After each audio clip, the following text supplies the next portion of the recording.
परमेश्वर का वचन म्यूचुअल प्रार्थनाओं के बारे में हमें क्या सिखाता है, आज हम इसी बारे में देखेंगे। तो मेरे साथ निकालें आप अय्यूब उसका 42 उसका 10। अय्यूब की पुस्तक पढ़ें, 42 अध्याय उसका 10।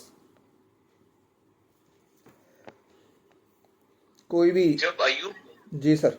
जब अय्यूब ने अपने मित्रों के लिए प्रार्थना की, तब यहोवा ने उसका सारा दुख दूर किया और जितना अय्यूब का पहले था उसका 2 गुना यहोवा ने उसे दे दिया।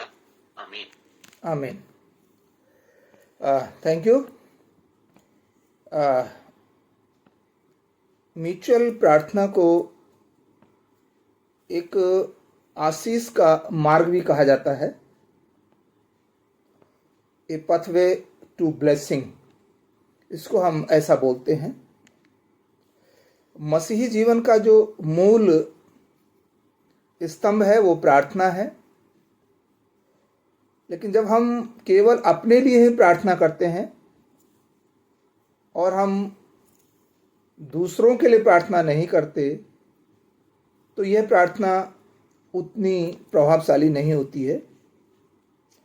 हमें प्रार्थनाओं को प्रभावशाली बनाने के लिए, सामर्थ्य बनाने के लिए हमें म्यूचुअल प्रार्थना को करना बहुत ज़रूरी होता है। और बाइबल भी हमें म्यूचुअल और इंटरसेसरी प्रेयर के लिए बोलती है। बाइबल हमें बताती है कि हमें आपसी प्रार्थना करना चाहिए। परमेश्वर का वचन हमें इस बात के लिए प्रेरित करता है कि हमें एक दूसरे के लिए प्रार्थना करनी चाहिए। तो अय्यूब की यहाँ हम प्रार्थना को देखते हैं। अय्यूब एक धार्मिक व्यक्ति है, उसके बारे में बाइबल गवाही देती है कि वो खरा व्यक्ति था, सच्चा व्यक्ति था, लेकिन उसने एक के बाद एक अनेक सारी कठिनाइयों को, अनेक सारी परेशानियों को, अनेक ऐसी दुखों को उसने देखा। उसने अपना धन, अपना परिवार, अपना स्वास्थ्य, सब कुछ खो दिया। और हम परमेश्वर के वचन में देखते हैं कि उसके दोस्तों ने, उसके मित्रों ने, उसके परिवार वालों ने भी उसकी सहायता करने के बजाय उसे ही दोषी ठहराया। तो अय्यूब ने क्या किया, हमें यहाँ पर हम देखते हैं कि अय्यूब ने अपने उन लोगों के लिए जिन्होंने उसको दोषी ठहराया, उसके ऊपर परमेश्वर की निंदा करने के आरोप लगाए, उसके लिए, उन सब लोगों के लिए अय्यूब ने प्रार्थना की। तो आपसी प्रार्थना का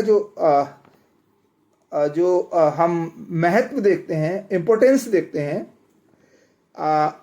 वो हम अय्यूब के जीवन में देखते हैं। और इसका मतलब ये होता है कि एक दूसरे के लिए हम आत्मिक सामर्थ्य को हम जुटा रहे हैं। एक दूसरे के लिए हम एक दूसरे को हम ऊंचा उठा रहे हैं। उसको कहेंगे हम, इसका मतलब है कि हम spiritual support to each other, हम उनको आत्मिक सपोर्ट हम दे रहे हैं। ये इसका आत्मिक अर्थ है इस म्यूचुअल प्रार्थना का। और ये हमारी ये जो प्रार्थना है, ये हमें निस्वार्थ भाव से भी प्रार्थना करने को सिखाती है। जो म्यूचुअल प्रार्थना होती है, हमारी स्वार्थी जो प्रवृत्ति होती है, जो हमारी सेल्फिश नेचर होता है, उसको भी ये एक प्रकार से एक चैलेंज देती है कि हमें अपने सेल्फिश को, अपने स्वार्थीपन को त्यागना चाहिए और हमें दूसरों के प्रति सही प्रेम दर्शाना चाहिए, निस्वार्थ का प्रेम दर्शाना चाहिए। गलातियों 6 उसके 2 में क्या कहता है, यहाँ पर हम जरा पढ़ते हैं, हमें और भी थोड़ा सा समझने में मदद मिलेगी। यहाँ लिखा है,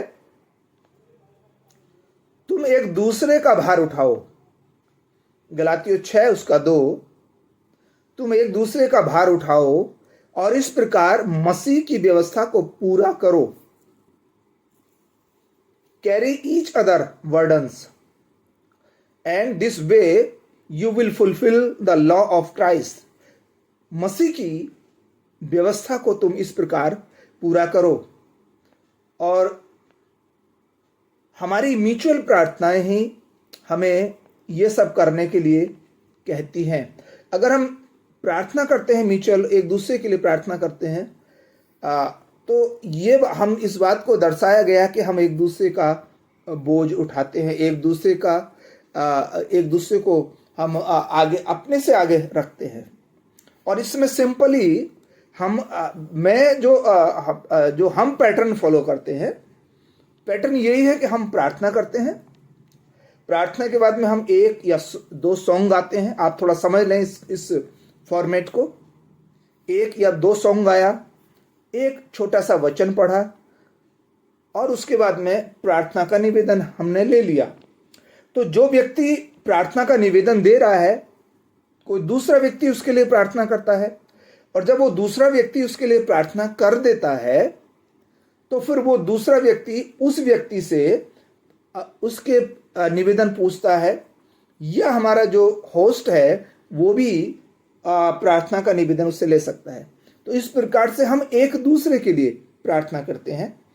जब हमारा ये फेज कंप्लीट हो जाता है, दो लोगों ने एक दूसरे के लिए प्रार्थना करती है, नेक्स्ट फेज फिर हम परमेश्वर के वचन में पढ़ते हैं, या एक भजन या दो भजन गाते हैं, एक छोटा सा परमेश्वर का वचन पढ़ते हैं, और फिर से हम उसी प्रार्थना में सम्मिलित हो जाते हैं कि हम एक दूसरे के लिए प्रार्थना करें। फिर एक व्यक्ति का प्रार्थना निवेदन लिया जाता है, दूसरे व्यक्ति को वो दिया जाता है। जब वो दूसरा व्यक्ति करता है, फिर उससे कहा जाता है कि आप उनसे प्रार्थना का निवेदन लें। तो इस प्रकार से हम एक दूसरे को प्रार्थना में उठाते हैं। तो इसका जो परिणाम होता है, ये हमें बहुत ही सकारात्मक मिलता है। एक दूसरे के लिए प्रार्थना करने से परमेश्वर हमें भी बदलता है। हमारे अंदर जो है ना, एक डिवाइन पावर को पैदा करता है, एक डिवाइन फेवर को पैदा करता है परमेश्वर। और हम क्या है कि हमारे जो जख्म है, हमारे जो घाव हैं, हमारे जो बीमारियां हैं, हमारी जो प्रॉब्लम्स हैं, हमारी जो समस्याएं हैं, हमें उनमें भी परमेश्वर हमें मदद करता है कि ताकि हम उनसे बाहर आ सके। तो प्रार्थना करने वाले कभी भी ये ना सोचें कि मैंने उस भाई के लिए प्रार्थना कर दी, उस बहन के लिए मैंने प्रार्थना करी है और उसने तो मेरे लिए की ही नहीं है। हम बहुत सारे अनजाने लोगों के लिए प्रार्थना करते हैं, बहुत सारे फ़ोन कॉल आते हैं, उनके लिए हम प्रार्थना करते हैं। हम उनको नहीं जानते हैं, बट जब उनके प्रार्थना निवेदन आते हैं तो प्रार्थना योद्धा जो है उनके लिए फ़ोन करते हैं, उनके लिए प्रार्थना करते हैं और उनसे बातचीत करते हैं। तो हम इसका एक सकारात्मक परिणाम देखते हैं। तो ये हमें अपने जीवन में लागू करना चाहिए। तो एक सवाल आता है कि आखिर अगर हम देखा जाए तो हम म्यूचुअल प्रार्थना हम लोग कैसे करें। तो पहली बात है कि इसमें हम क्षमा के साथ म्यूचुअल प्रेयर करें, प्रे विद फॉरगिवनेस। चाहे वो उन लोगों ने हमें चोट पहुंचाई हो, चाहे हमें उन्होंने दुख दिया हो, हमें परेशान किया हो, हमें बुरा भला बोला हो, ये सारी चीज़ें बिल्कुल भी कभी भी मन में प्रार्थना करते समय नहीं लानी है। यानी हमारे पहले जो हमारी सोच होनी चाहिए कि हम क्षमा के साथ परमेश्वर के चरणों में जाएं कि किसी के प्रति हमारे मन में कोई भाव है, पिता हम उसको क्षमा करते हैं, तो क्षमा कर, हम उसके लिए इस प्रकार की प्रार्थना कर सकते हैं। दूसरा, इसमें हम देखते हैं कि समर्पण के साथ प्रार्थना करें, उनके लिए जिनके जीवन में हम फर्क ला सकते हैं, और उनके लिए भी जिनके जीवन में हम कुछ नहीं कर सकते, परमेश्वर ला सकता है। तो ये हमें याद रखना चाहिए। प्रे विद सरेंडर, हम अपने आप को सरेंडर करें। For those we can not change but God can change, परमेश्वर उनको बदल सकता है, हम नहीं। हमारी सिर्फ प्रार्थनाएं समर्पण भाव के साथ होनी चाहिए। तो ये हम सबको ये याद रखना चाहिए, बहुत महत्वपूर्ण बातें हैं ये। और यहाँ पर एक चीज़ और है, तीसरी बात है कि अपने इस प्रार्थना के लिए अधिक से अधिक हम समय निकालें। एक प्रार्थना करने वाले योद्धा को प्रार्थना के लिए टाइम निकालना बहुत ज़रूरी होता है, ताकि हम अपने मित्रों के लिए, अपने चर्च के लिए, अपने शत्रुओं के लिए, उन लोगों के लिए हम प्रार्थना कर सकते हैं। जब हम प्रार्थना के लिए टाइम निकालते हैं, लोगों के पास टाइम नहीं है आज, उनको प्रार्थना के लिए, उनके पास जॉब के लिए टाइम है, उनके पास अपनी व्यक्तिगत चर्चाओं के लिए टाइम है, अपने व्यक्तिगत कामकाज के लिए टाइम है, बट उनके लिए उनके लिए प्रार्थना के लिए समय नहीं है। तो ये हमें ध्यान रखना चाहिए, हमें प्रार्थना का समय निकालना चाहिए। चौथी बात है कि प्रार्थना एक स्पिरिचुअल सीड है। Mutual power is a spiritual seed, यानी एक आत्मिक बीज है ये म्यूचुअल प्रार्थना। तो इसलिए हम जब एक दूसरे के लिए प्रार्थना करते हैं तो वो बीज फलवंत होता है, परमेश्वर की आशीष को लेकर के आता है, और वो हमारे लिए और उन सब के लिए भी जिनके लिए हम प्रार्थना करते हैं। तो इस सोच के साथ हम प्रार्थना म्यूचुअल प्रेयर करें कि एक आत्मिक बीज को हम बो रहे हैं। तो ये होता है हमारी म्यूचुअल प्रार्थनाएं जिसको हम कर सकते हैं, और इसमें कोई रॉकेट साइंस कुछ भी नहीं है। इट्स वेरी सिंपल कि हम परमेश्वर के चरणों में आए प्रार्थना के द्वारा, परमेश्वर के चरणों में हम भजन गीत के द्वारा, फिर उसके बाद में हम लोगों के लिए प्रार्थना करें। तो यही एक तरीका होता है। हो सकता है कि परमेश्वर का आत्मा किसी किसी को अलग रीति से भी करने के लिए अगुवाई करता हो, लेकिन हम परमेश्वर ने जो हमें दिया और कैसे हमें परमेश्वर की प्रार्थना करनी चाहिए वो हम आपको बता रहे हैं। और इसी प्रकार से हम प्रतिदिन, प्रति सप्ताह जब भी हम लोग म्यूचुअल प्रेयर करते हैं तो इसी प्रकार से हम एक दूसरे के लिए प्रार्थना करते हैं, इसी सोच के साथ प्रार्थना करते हैं, और इसी सिद्धांत के साथ हम प्रार्थना करते हैं कि परमेश्वर हमारे द्वारा लोगों को बदलता है, परमेश्वर हमारे द्वारा लोगों को छुटकारा देता है।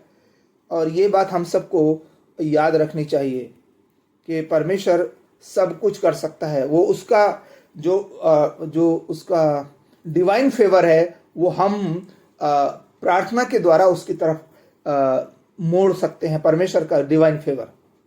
तो ये बहुत ही महत्वपूर्ण प्रार्थना होती है हम जब म्यूचुअल प्रार्थना करते हैं। सो परमेश्वर आपको आज के वचन से आशीष दे। God bless you. Praise the Lord.